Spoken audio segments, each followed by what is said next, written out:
नमस्कार, माझे नाव कृष्णा कैलास जाधव. मी थोडं काही 2-3 शब्द बोलणार आहे. महिला बाल विकास योजना.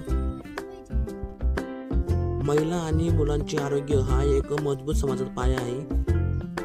जसं की जालन्यामध्ये आरोग्य सेवेमध्ये अनेक आव्हाने आहेत, ज्यांचा परिणाम माता आणि मुलांच्या आरोग्यावर होतो. हा प्रकल्प प्रमुख समस्या ओळखतो आणि त्यावर उपाय सुचवतो.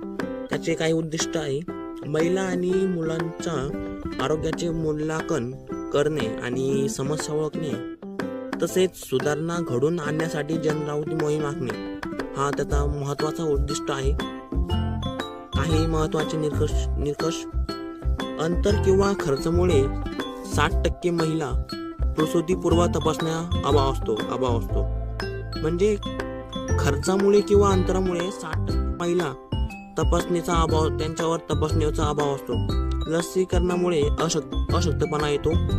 या समजुतीमुळे 40% मुलांमध्ये लसीकरणाचे प्रमाण कमी आहे.